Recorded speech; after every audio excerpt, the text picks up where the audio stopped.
Nah, di hari gimana kabarnya semuanya? Semoga baik-baik saja ya. Masih tetap semangat dong. Nah, di hari ini kita akan belajar tema 2 kelas 8 subbab C yang berjudul tentang interaksi budaya pada masa kerajaan Islam. Jadi ini kamu akan belajar bagaimana proses masuknya Islam ke Indonesia atau ke Nusantara. Nah, ini adalah ada peta jalur perdagangan dan pelayaran di Asia. Sebenarnya proses masuknya Islam itu mirip kayak proses masuknya agama Hindu-Buddha. Jadi didahului oleh masuknya dari para pedagang atau saudagar. Di sini ada LK19. Di LK19 ini kamu membuat infografik tentang kedatangan Islam ke Indonesia. Jadi ditulis waktunya, asalnya dari mana juga. Cari dari berbagai sumber. Nah, masih ingat dong teori-teori masuknya Islam, teori masuknya Hindu-Buddha. Nah, di Islam juga ada teorinya, itu ada teori Gujarat. Teori Gujarat ini berarti Islam di Indonesia dibawa oleh para orang India. Teori Mekah berarti Islamnya dibawa oleh orang Arab. Dan teori Persia berarti Islamnya dibawa oleh orang Iran. Nah, ini kan baru teori. Kalau teori itu harus ada buktinya dong. Nah, kita akan jelaskan buktinya apa. Yang pertama adalah teori Mekah. Nah, teori Mekah ini Islam itu masuk ke Indonesia itu pada abad ke-7, yang bawa adalah orang-orang Arab. Buktinya pada abad ke-7 atau sekitar tahun 674 Masehi, di pantai barat sekitar Sumatera sudah banyak perkampungan Islam. Itu bukti pertamanya. Nah, pendukung teori ini ada Hamka, Buya Hamka, Venlo, dan T.W. Arnold yang setuju dengan teori Mekah.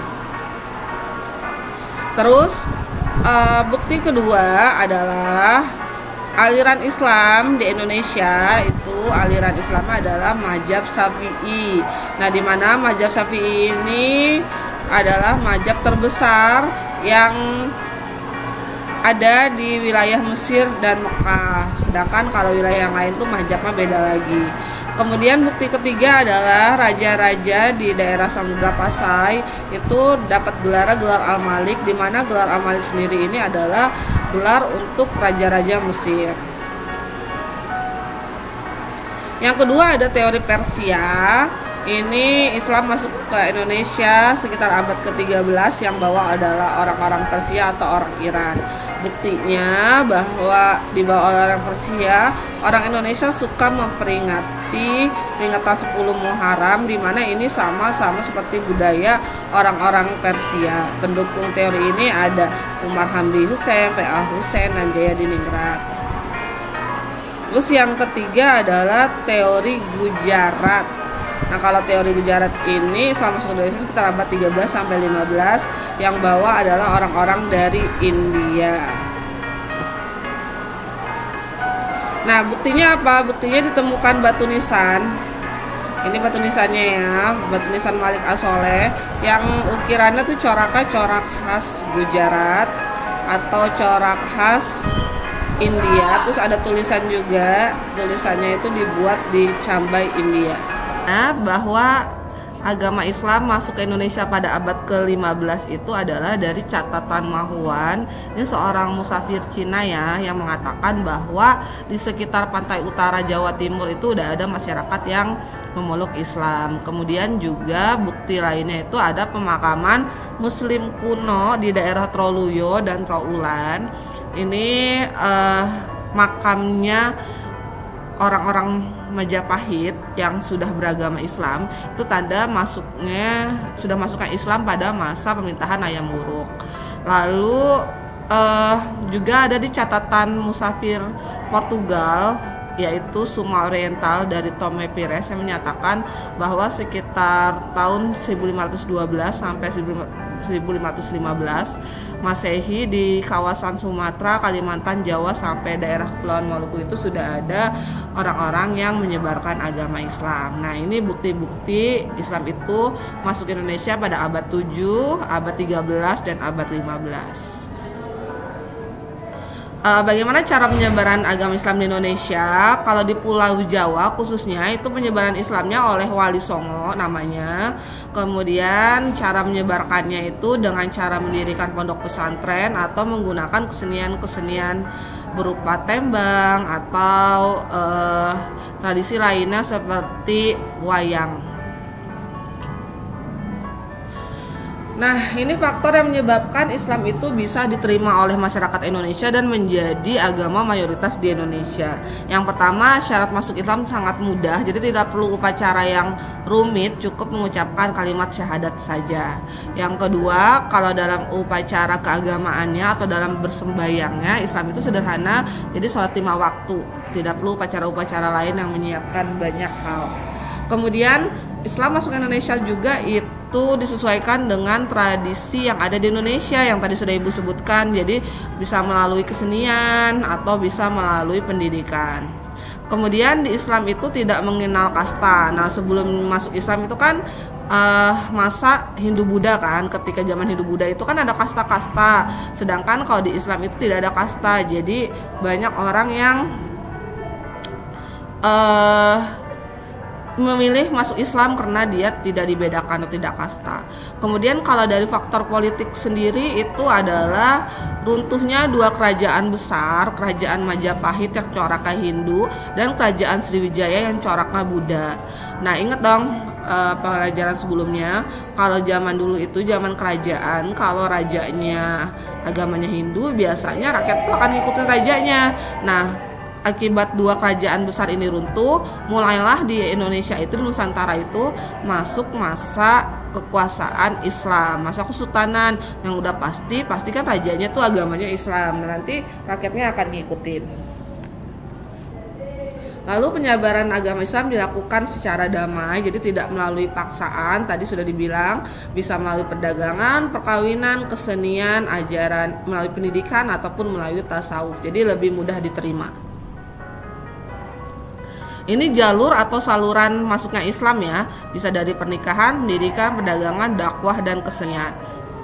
Nanti akan Ibu jelaskan satu-satu lebih spesifiknya. Nah, ini kalau kamu mau tahu lebih dalam, kamu bisa kerjakan LK20.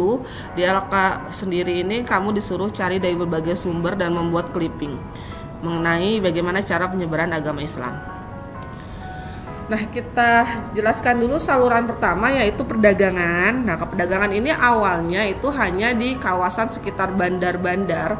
Dulu namanya bandar, kalau sekarang itu sekitar pelabuhan ya. Nah, ini memiliki peranan penting karena itu adalah tempat berlabuhnya kapal-kapal dagang yang biasanya dari luar negeri, yang kemudian langsung melakukan jual beli di sekitar tempat berlabuhnya kapal. Sekalian juga jadi tempat singgah para pedagang sebelum menuju kota tujuannya. Dan nanti bandar-bandar ini akan lebih besar lagi, lebih ramai lagi, nanti akan menjadi kota. Lalu melalui pernikahan atau perkawinan biasanya dilakukan oleh orang-orang asing dari Arab, India, dan Cina yang sebelumnya sudah memeluk Islam. Kemudian mereka memutuskan untuk tinggal permanen di Indonesia sehingga menikah dengan orang asli Indonesia, yang nanti orang Indonesia itu sendiri jadi agamanya Islam, lalu punya anak, akhirnya muncullah keluarga Islam. Nanti keluarga Islam ini kan ada banyak nih, nanti muncul lagi jadi kampung Islam. Nanti kalau kampung Islamnya lebih meluas lagi, nanti bisa jadi kerajaan Islam. Nah, pernikahan campuran ini mengikuti gaya hidup lokal ya. Lalu melalui pendidikan, kalau pendidikan ini yang lakuin biasanya guru-guru agama seperti kiai ataupun ulama dengan cara mendirikan pondok pesantren.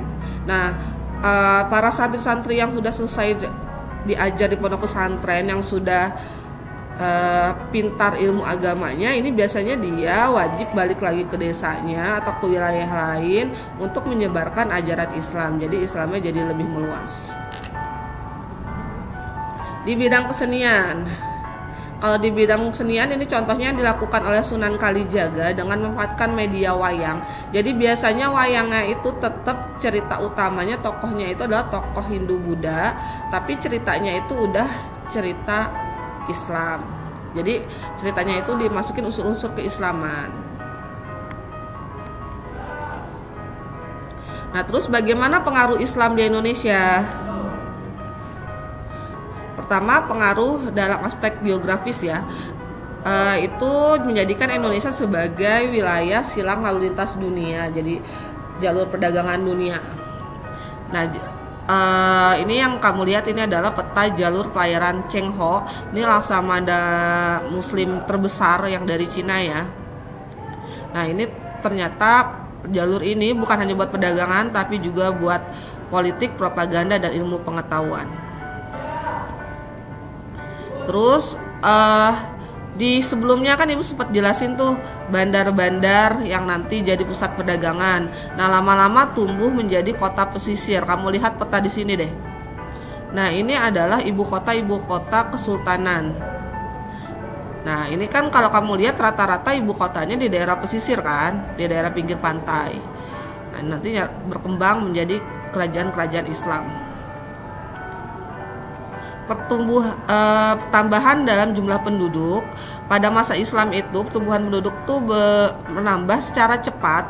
Nambahnya bukan hanya karena kelahiran, tapi karena banyaknya migrasi.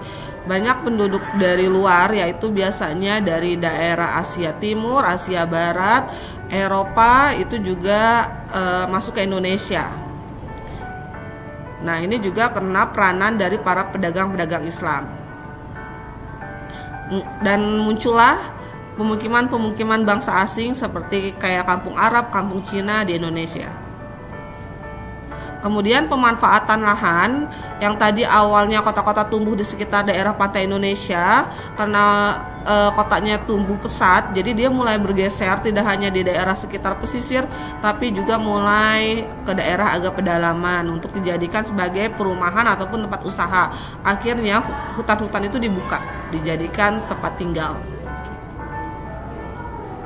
Kemudian untuk migrasi di Indonesia akhirnya jadi banyak masyarakat yang tadi banyak bangsa asing, sehingga terjadi banyak campuran kebudayaan di Indonesia. Nah, kalau di perubahan di bidang ekonomi, kalau buat kegiatan pertanian sendiri tetap ya ekonominya di bidang pertanian dari zaman Hindu-Buddha. Tapi kalau di bidang ekspor impor, di bidang perdagangan itu perubahan besar, jadi lebih besar daripada sebelumnya. Kemudian masyarakat Nusantara juga sudah mengenal mata uang dalam perdagangan, jadi tidak hanya mengandalkan barter tapi udah ada mata uang. Nah, ini contohnya ada mata uang kasa dari Kesultanan Banten. Kemudian di bidang ekonomi lagi, kalau di bidang pertaniannya jadi semakin luas, semakin besar produksinya.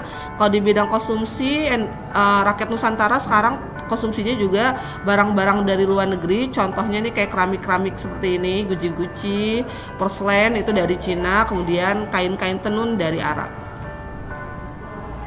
Kalau di bidang distribusi, barang-barang dari Nusantara, terutama di sini rempah-rempah itu banyak diekspor ke mancanegara. Kemudian di daerah pesisir itu menjadi kawasan transportasi utama.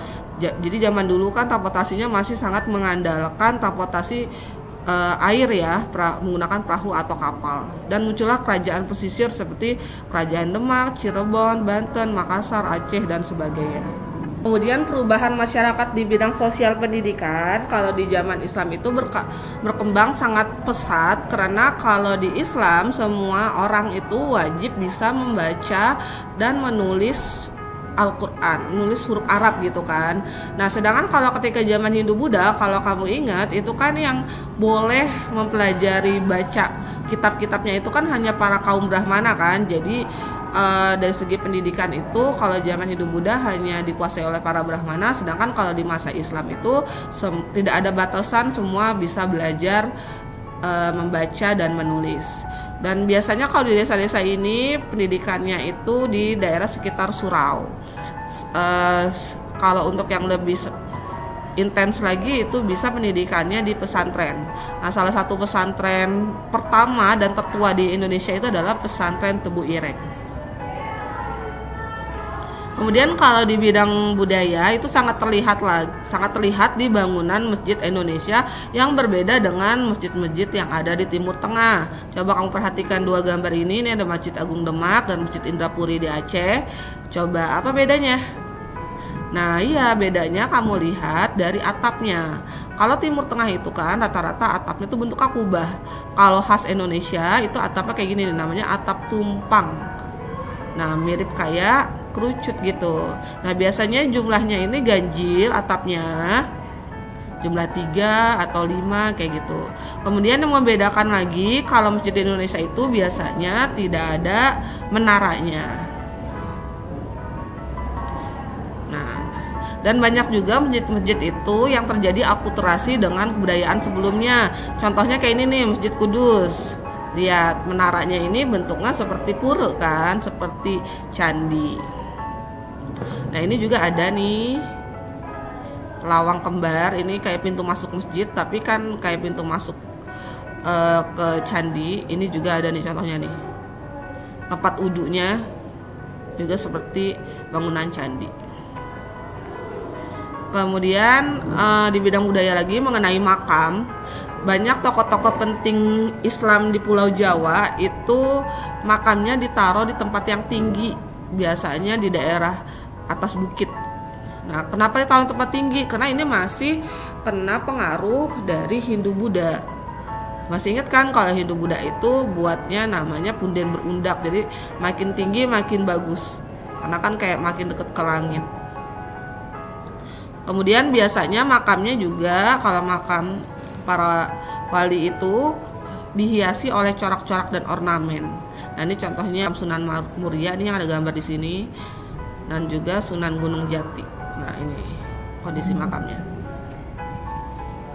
Kemudian seni ukir. Apa bedanya seni ukir Islam dengan seni ukir Hindu-Buddha? Nah, kamu lihat gambarnya. Kalau di seni ukir Islam itu tidak boleh menggambar makhluk hidup. Jadi kalau di Islam seni ukira itu hanya berupa motif-motif daunan atau bunga-bungaan atau kaligrafi. Kalau di Hindu-Buddha itu kan boleh menggambarkan manusia ataupun hewan kan. Kalau di Islam tidak boleh. Itu beda di dalam seni ukira. Kemudian kalau di seni pertunjukan itu contohnya ada permainan debus, itu yang nusuk-nusuk benda tajam ke tubuh tapi tidak bikin luka ya. Itu adalah asalnya dari Banten dan Minangkabau. Kemudian juga ada tarian sedati dari Aceh, ini diambil dari kata saidati atau saidah gitu kan. Nah, itu pun tariannya tuh lagunya atau nyanyiannya itu isinya tuh tentang salawat Nabi.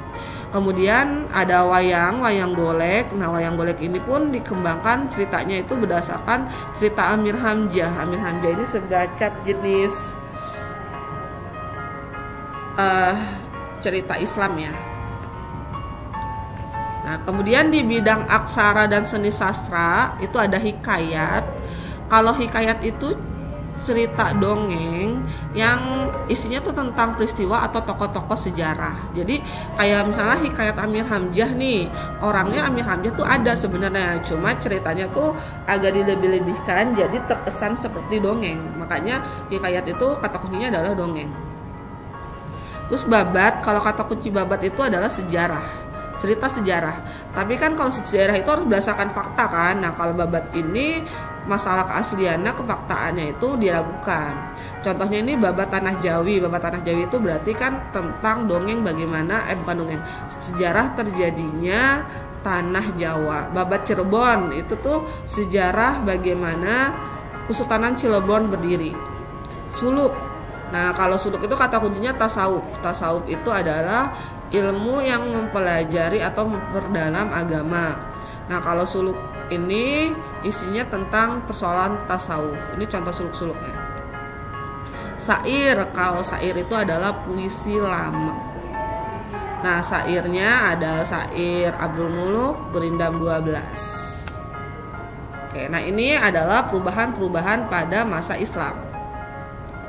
Nah, kalau kamu mau lebih tahu lebih dalam, bisa kamu kerjakan LK21 dengan cara menelaah masjid-masjid peninggalan zaman Islam. Sudah tradisinya apa, atau menelaah makamnya, keseniannya, boleh.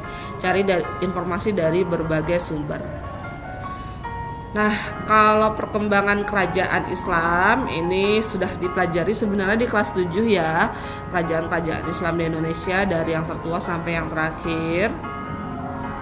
Bisa kamu baca materinya, ini tidak Ibu jelaskan lagi, kita hanya merefresh dan mereview. Nah, oleh karena itu untuk mereview tersebut kamu harus perkerjakan LK22, di mana kamu harus mencari lokasi sumber sejarah raja-raja yang pernah memerintah. Ini raja pernah memerintah, kamu cukup sebutin aja raja pertama sama raja ininya, raja termasyurnya atau raja puncak kejayaannya itu pada masa raja siapa. Kemudian juga bagaimana kondisi sosial politik budaya pada masa kerajaan tersebut. Nah, yang kamu cari cukup kerajaan Malaka, kerajaan Aceh, kerajaan Demak, kerajaan Banten, dan kerajaan Gorontalo.